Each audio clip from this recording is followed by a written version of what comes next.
Salam, tak tergoyahkan. Mari kita bangun keberanian melalui melihat melalui mata Allah.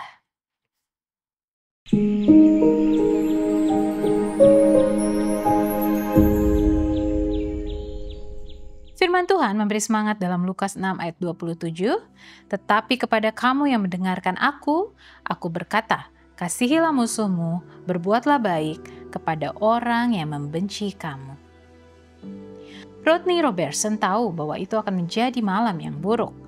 Bekerja di penampungan tunawisma untuk mendapat biaya sekolahnya, ia terbiasa menghadapi situasi menantang. Namun malam ini sepertinya sulit. Hujan membasahi tanah dingin di luar, dan tidak lama semua alas dan tikar untuk tidur akan diambil, tetapi para gelandangan terus berdatangan. Terjadilah percekcokan. Mereka saling mengutuki dengan marah. Beberapa orang mulai memperebutkan alas tidur. Di tengah ketegangan ini, seorang pria bertubuh besar bernama Josh masuk dan melemparkan alas tidurnya ke tanah. Sambil membuka sepatunya, lalu ia tidur mendengkur seperti seorang mabuk. Bau busuk kaki Josh memenuhi udara. Orang-orang di dekatnya mendesak Rodney melakukan sesuatu. Solusinya adalah membujuk Josh untuk mandi. Tetapi Rodney tidak bisa membangunkan dia.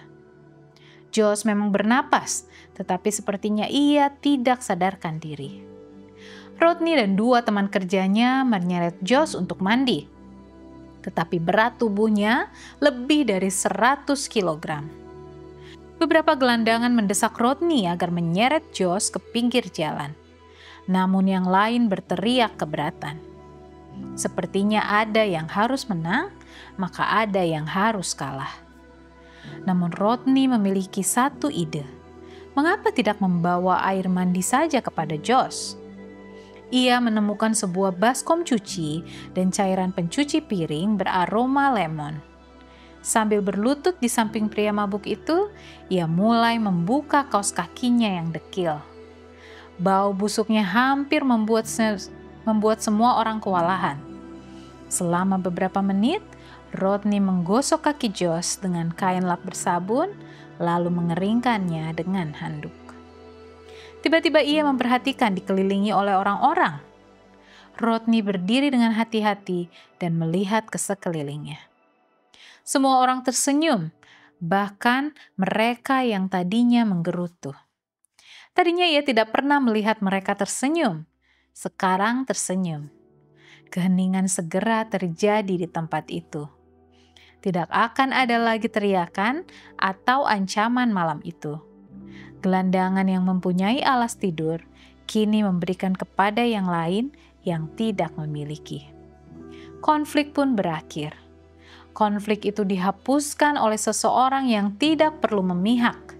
Seseorang yang tidak perlu membuat perhitungan, seseorang yang bersedia seperti Yesus menjadi yang utama di tengah mereka dengan menjadi seorang hamba.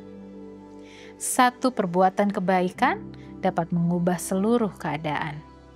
Satu perbuatan kasih yang tidak mementingkan diri dapat mengubah satu keluarga. Kebaikan merubuhkan rintangan. Kebaikan membangun jembatan.